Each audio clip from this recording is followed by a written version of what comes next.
What's going on, Guardians? It's Tizzle here. In today's video, I'm going to be going over some strong loadouts to use on each character to easily solo the legend version of the Exodus Garden 2A Lost Sector. The first thing we have to go over are the modifiers. For legend difficulty, we always have extra shields, match game, locked loadouts, and limited revives. This is a fallen Lost Sector, so we have overload captains and anti-barrier servitors to deal with. The fallen modifier is Scorched Earth, meaning enemies will throw grenades significantly more often. And the environmental modifier is Memory of a Golden Age, which increases solar and environmental damage. Lastly, we have Void Burn, which increases void damage both dealt and received by 50%. That's it for the modifiers. Let's take a look at the builds. The first build we are on today is my old reliable. We are on Warlock running Top Tree Voidwalker, the Attunement of Chaos, with Vortex Grenades and the Exotic Gauntlets Controverse Hold.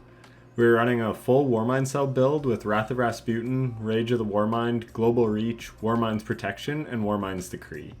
Warmind's Decree is an artifact mod that allows void splash damage to create Warmind cells. This means that the Deathbringer, the Truth Teller, my Nova Bomb, and Vortex Grenades can all create Warmind cells. We also have the 7th Seraph Officer Revolver on for stunning Overload Captains, and it too can make Warmind cells. We have no anti-barrier weapon here, but are opting to melt the barrier champions instead by using Breach and Clear on the Truth Teller to debuff them, and then shooting them with the Deathbringer. That is it for the build. Let's have a look at the run.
You can see in this run that you can create a ton of Warmind cells with this build.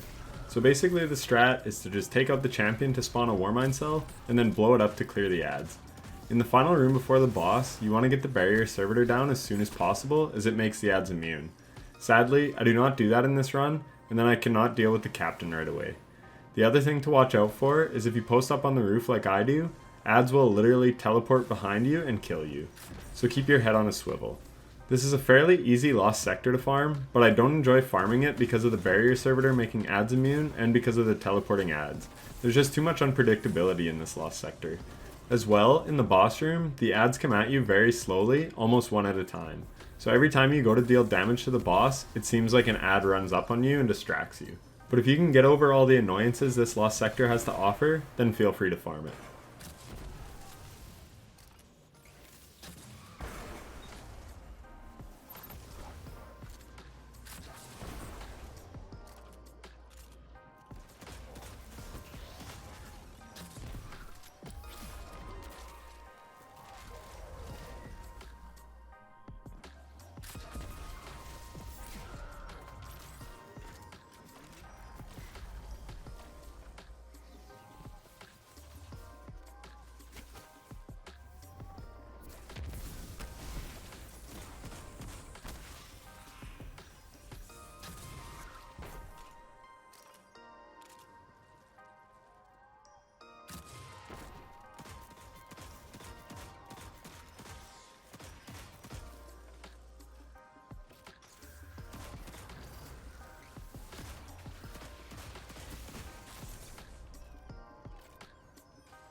For the next build, we are on Top Tree Sentinel Titan, Code of the Protector. We have on a full Charge with Light build, we have Taking Charge and Shield Break Charge on for gaining stacks of Charge with Light, and then we have Argent Ordnance on to give our rockets a buff to their damage. Once again, we do not have an anti-barrier weapon, but are opting to debuff the champion with a grenade launcher in Breach and Clear, and then clean it up with a rocket launcher. For our weapons, we have the exotic grenade launcher Wither Horde, the Void Hand Cannon Palindrome with Overload Hand Cannon, and then the Void Rocket Launcher Royal Entry. We also have on Rocket Launcher Finders, Reserves, and Scavengers to keep our ammo up. That is it for the build. Let's have a look at the run.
For our final build, we are on Top Tree Night Stalker, Way of the Trapper. We have the exotic chest piece 6 Coyote on to give us a second dodge charge so that we can crutch on invisibility. Once again, we are going with a Charge with Light build here. We have Taking Charge and Shield Break Charge on for gaining stacks of charge with light. And then we have Charged Up and Supercharged, which allow us to hold a total of 5 stacks of charge with light. We have Sword Ammo Scavengers and Finders on to keep our sword reserves up, and we have Concussive Dampener and Void Damage Resistance for survivability. Lastly, we have Lucent Blade on to give our exotic sword Black Talon more damage. This will allow us to take out the champions quickly and easily. We also have the Fatebringer on for stunning Overload captains, and the Void Scout Rifle Royal Chase for popping shields from afar or breaking a barrier's servitor's shields. That is it for the build. Let's have a look at the run.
If I was picking one class to run this Lost Sector, I'd probably do the Warmind Cell build on the Warlock, but I would pair Witherhoard with the Void Ikelos hand cannon.